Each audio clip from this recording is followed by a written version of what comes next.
Salve cercatori del mistero e benvenuti a Il mistero è servito. Se vuoi provocare delle discussioni appassionate devi solo discutere dell'origine della razza umana. Alcune persone di fede discutono ancora sulla letterale prospettiva biblica che dice che siamo stati creati in un solo istante da un creatore, mentre la comunità scientifica ha affermato a lungo che siamo il risultato dell'evoluzione. Le prove dimostrano la probabilità che entrambe le teorie contengano effettivamente qualcosa di valido, per cui la razza umana è davvero tutto. Significa che è una specie evolutiva, ma anche che ci sono molte ragioni per credere che un'altra forma di vita intelligente abbia avuto un ruolo nello sviluppo del nostro DNA. Mentre decifriamo altri misteri del nostro passato, sempre più genetisti spingono i limiti delle teorie accettate, citando la parola che inizia con una lettera, la lettera A, alieno. E delle prove schiaccianti dimostrano che qualcosa svolse un ruolo importante nella nostra evoluzione. Se sei fra le persone che ancora ridono di queste possibilità perché non hai mai visto un alieno, vorremmo aggiornarti, neanch'io non ho mai visto uno, vorremmo aggiornarti con alcune delle scoperte più notevoli che vengono discusse tra la comunità scientifica, cose che dimostrano che il nostro design genetico debba essere qualcosa di più che fortuna o caso. Alcune cose risaltano in una forma talmente evidente che doveva esserci un artista coinvolto, in una forma talmente squisita, mi verrebbe da dire. Questo sembra essere la storia del nostro DNA. Nel 2013 dei fisici dell'Università Nazionale del Kazakistan affermarono che nel DNA umano esiste un codice matematico, ma così sofisticato che non può essere spiegato dall'evoluzione e che in effetti ha più senso che sia stato progettato da un'altra forma di vita intelligente.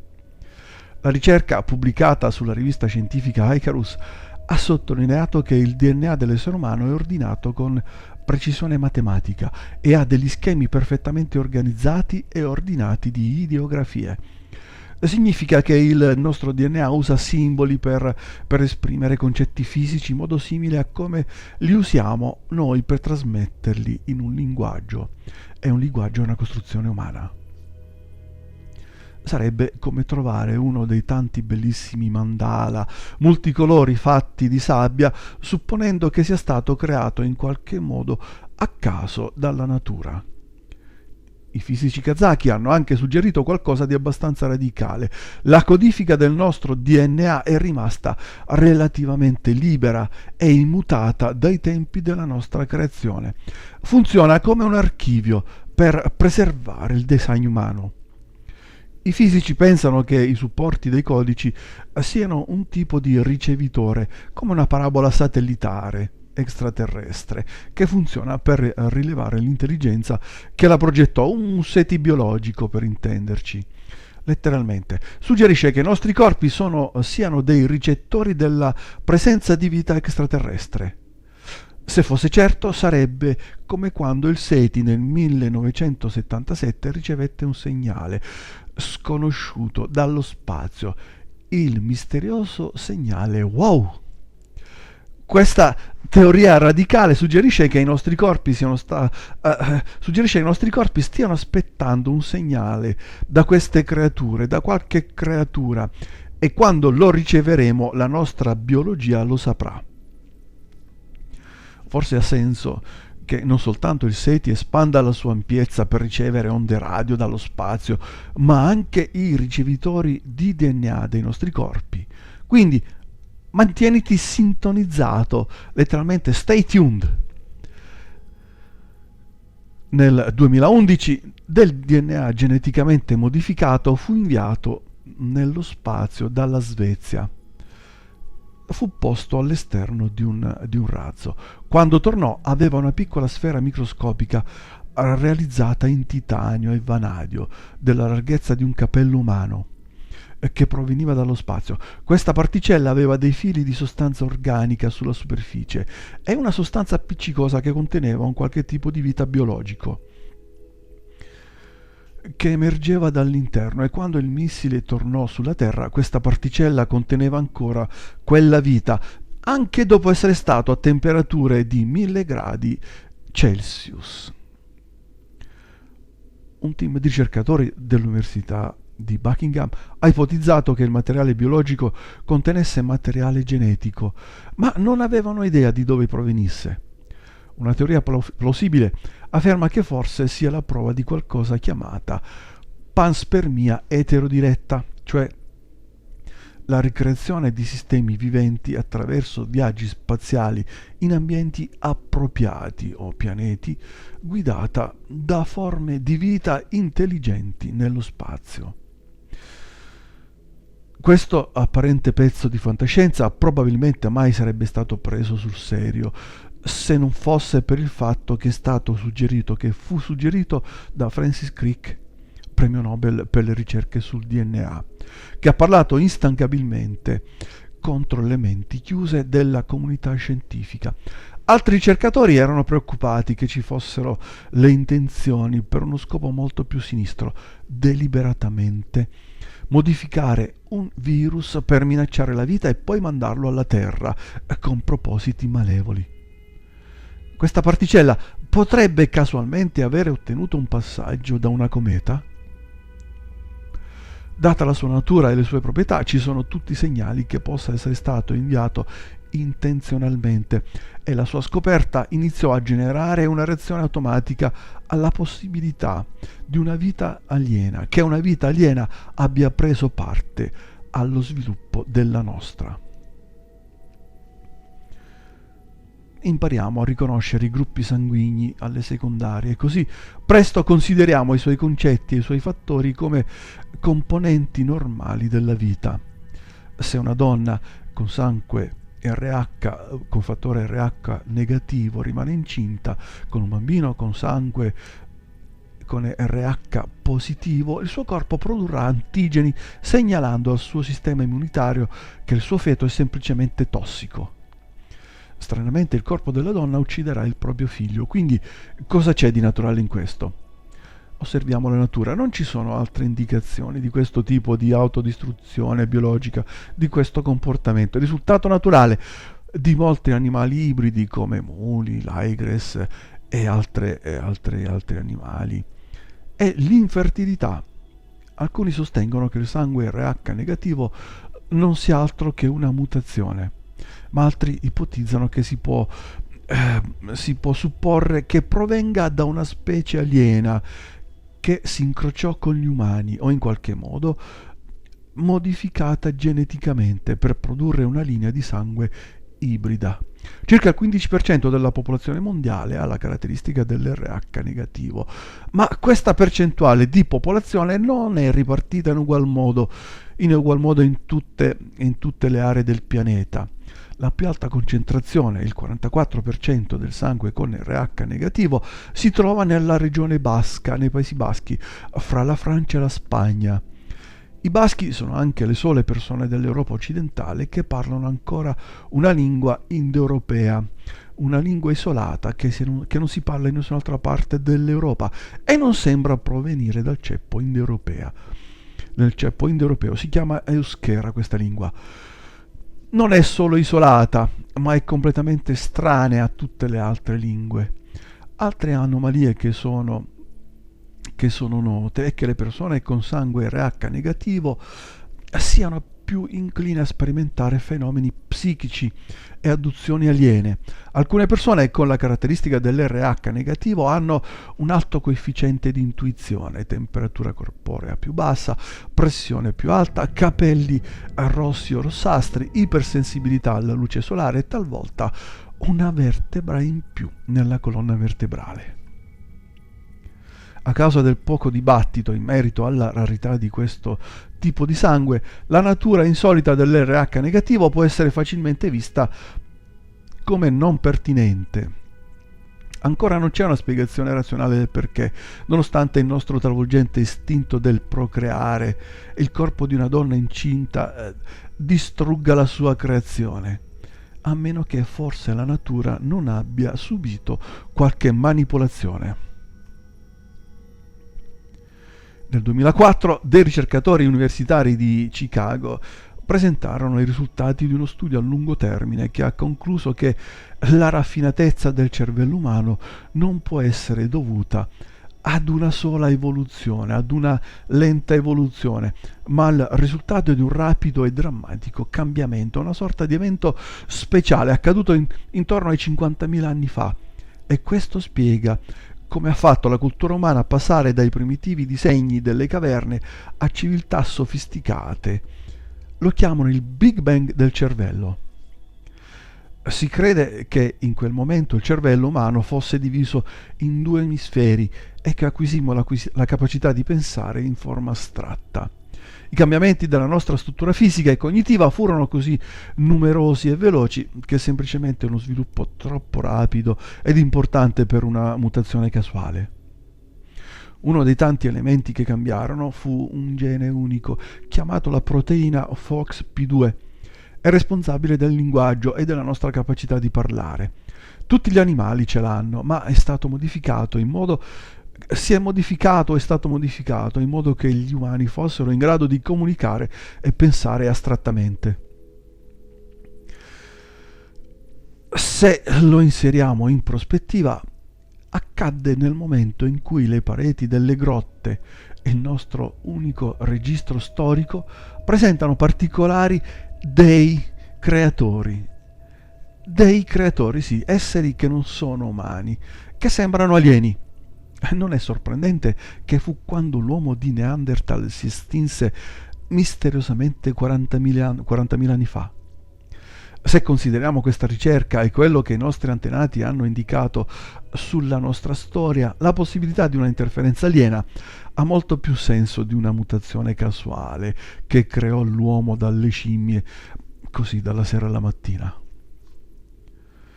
La teoria più accettata in termini di evoluzione dell'uomo creata da Darwin sostiene che ci siamo evoluti dalle scimmie lungo l'arco di migliaia di anni o milioni di anni e che le nostre capacità intellettuali furono portate alla luce dalla selezione naturale. Darwin credeva che quando i nostri antenati iniziarono a camminare su due piedi, cominciarono a usare le mani per creare strumenti. Ma se l'evoluzione si è verificata lentamente in un lungo periodo di tempo, dovrebbero esserci lievi cambiamenti nei nostri antenati. Le prove, tuttavia, dimostrano il contrario. Forse quasi 6 milioni di anni fa, una delle tante specie di scimmie si eresse e cominciò a camminare su due piedi. Poi non ci furono altri cambiamenti per circa 4 milioni di anni, fino a che, secondo i registri fossili, la specie iniziò a fare strumenti di pietra. Poi ancora una volta non ci furono altri progressi per quasi 2 milioni di anni, fino a non molto tempo fa. Relativamente, diciamo così per dire, fino a non molto tempo fa, circa 200.000 anni fa, quando apparve l'Homo sapiens, meglio conosciuto come l'uomo attuale. Non fu un cambiamento da poco, ma enorme. La storia evolutiva è confusa, mostra l'evoluzione dell'uomo senza mostrare ciò che è stato effettivamente scoperto. Se si effettuano delle comparazioni fra i fossili, è chiaro che non ci sono specie di transizioni di creature simili a scimmie che si sono estinte durante l'arco di milioni di anni e che si siano dirette verso gli umani attuali. In effetti dovrebbe essere più facile trovare fossili più recenti invece di quelli vecchi, come la famosa Lucy, che si fa risalire a oltre 3 milioni di anni fa. Dove sono gli esseri umani di transizione intermedi più recenti? Dov'è il link perduto? Mentre gli alligatori, ma anche gli orangutan non hanno avuto cambiamenti per almeno 65 milioni di anni, è possibile che il collegamento perso sia tale perché in realtà non esista? Forse una modifica genetica fatta da una forma di vita più avanzata è la responsabile del salto della nostra intelligenza? Questa teoria potrebbe anche spiegare perché siano comparse così tante razze diverse, o diciamo pure versioni degli umani, in sole così poche migliaia di anni. Nella Bibbia ebraica, il libro della Genesi dice che Eva fu creata dalla costola di Adamo e gli fu dato il respiro vitale. E le fu dato il respiro vitale. Negli ultimi anni, con tecnologie più accurate per studiare il nostro DNA, gli studi genetici sono esplosi. Questo ci ha dato un'idea più accurata dei nostri antenati. Esiste evidenza che di ogni umano vivo nell'attualità se ne può seguire il lignaggio fino ad una antenata femminile, un lignaggio comune di origine africana che visse 200.000 anni fa. Dal momento che gli studi misurano le variazioni di DNA mitocondriali confrontandole con il tasso medio di mutazioni nel tempo, questo antenato, la femmina in comune, venne chiamata Eva mitocondriale. Tutta l'umanità si è così evoluta a partire da uno dei due rami che sono così venuti fuori da Eva. Un ramo è completamente africano e l'altro contiene tutte le altre razze, con qualcosa del lignaggio africano. Anche se non esistono resti fisici di questa Eva propriamente detta, la sua esistenza è stata confermata in un dato momento da una femmina che ha ospitato tutti i geni attualmente esistenti. Una data femmina ha ospitato tutti i geni attualmente esistenti. L'Eva mitocondriale, quindi, non fu la prima o l'unica donna sulla Terra quando visse. Si ritiene che un evento catastrofico sia accaduto quando viveva, riducendo massicciamente la popolazione umana e creando un collo di bottiglia genetico. Ma ancora non si sa perché gli umani si siano evoluti seguendo due percorsi evolutivi completamente differenti. Quello che anche non si spiega è come dopo migliaia di anni, improvvisamente così tante razze si siano evolute all'interno di un così breve periodo di tempo. Anche se i nuovi metodi per determinare la genetica hanno risposto a molte domande, hanno aperto anche un'enorme quantità di scatole di Pandora, di vasi di Pandora. Come ha detto un insegnante di Harvard, l'antico DNA è espansivo. Perché? Perché molto poco DNA antico è umano? Quindi cos'è? Sappiamo che praticamente in ogni continente, ovunque ci siano pareti decorate tra le antiche rovine, ci sono innumerevoli raffigurazioni di strani giganti umani o di altre creature ibride, creature rappresentate come dei del cielo o della terra cava o come creatori dell'uomo, anche se queste immagini di dei creatori forse furono solo folklore. Ma come si possono spiegare anche le immagini di doppie eliche che si trovano in queste antiche incisioni e raffigurazioni? Per esempio, una delle prime immagini di una doppia elica è stata trovata scolpita in un'enorme pietra rotonda di 6 piedi che si fa risalire a 7.000 anni fa. Che l'immagine della doppia elica non sia solo una rappresentazione fantastica lo evidenzia il fatto che l'enorme pietra di 6 piedi fu modellata in forma di uovo, il simbolo della fertilità e della riproduzione. Immagini della doppia elica si trovano anche pittogrammi sumeri di 4.400 anni prima di Cristo. Considerando il fatto che la doppia elica non fu scoperta fino al 1960, è ovvio che qualcosa comprese con precisione quale fosse il suo ruolo. Il simbolo della doppia elica, chiamato anche caduceo, è composto da 2 serpenti intrecciati in una rappresentazione perfetta del modo in cui il nostro DNA si attorciglia. Ma cosa rappresentano le ali? Il DNA non vola. È solo una coincidenza che queste ali compaiono anche negli dei creatori che sono rappresentati in antichi scritti sumeri e negli scritti e immagini egizie? Potrebbero significare che il simbolo del DNA rappresenti anche la sua fonte, quelli che discesero dal cielo alla terra. In queste immagini, di fatto, quegli esseri hanno le ali. Come promemoria, il caduceo è continuamente usato erroneamente come il simbolo della medicina per la sua confusione con il simbolo medico tradizionale della barra di Asclepio, che ha solo un serpente e non è mai stato rappresentato con delle ali. Infine c'è un altro punto da considerare. Nell'antica Grecia il caduceo rappresentava Hermes, o più tardi lo stesso dio che i romani chiamavano Mercurio. con gli stessi impegni associati a quel dio. Quelle responsabilità erano l'alchimia o la trasformazione della materia, il commercio, gli affari e la morte. Quindi sono solo delle coincidenze che queste furono le responsabilità anche dei cosiddetti Anunnaki, secondo le antiche tavole sumere? Queste tavole raccontano la storia degli dei creatori che discesero dal cielo alla terra, trasformando geneticamente un uomo che già esisteva, conosciuto come il Neanderthal, per i suoi fini commerciali, per fini commerciali degli Anunnaki, per servire la loro razza. Coincidenza?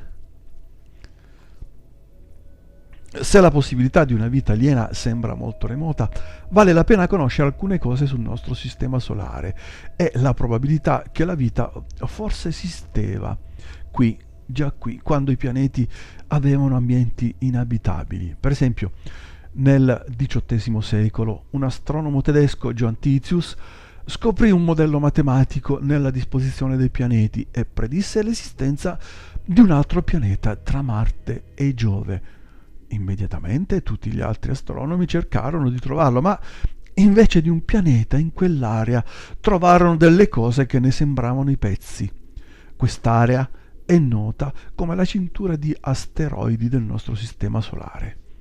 Questo pianeta ipotetico fu chiamato Fetonte, dalla progenie del dio del sole Elio della mitologia greca, ma altre leggende dicono che c'era un pianeta chiamato Moldek nel nostro sistema solare, che fu distrutto dalla sua stessa violenta natura migliaia di anni fa. La leggenda dice che alcuni dei suoi abitanti riuscirono a fuggire e colonizzarono la Terra e che circa 3/4 della nostra popolazione ne sono i discendenti. Se si considera che l'evoluzione è lineare, questa leggenda ne potrebbe descrivere un tratto, la provenienza da un altro pianeta, insomma, e ci fa porre una domanda: perché il modello matematico del nostro sistema solare prevede un posto vacante? Se Moldek non era un luogo ospitale per la vita aliena, un altro pianeta potrebbe essere lo stato. Notizie pubblicate recentemente mostrano che Marte aveva una vegetazione acqua.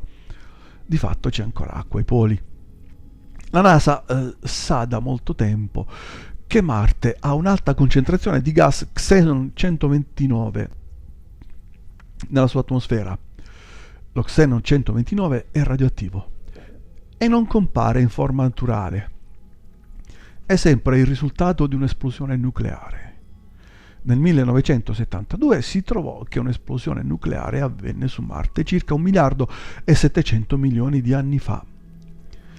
L'incaricato della Commissione per l'Energia Atomica degli Stati Uniti, il defunto dottor Glenn Cyborg, vinse un premio Nobel per il suo lavoro sulla sintesi degli elementi pesanti. Questo straordinario scienziato disse che non c'è modo che una reazione nucleare si produca o possa mai essere accaduta in maniera naturale su Marte. Le esplosioni nucleari non avvengono da sole.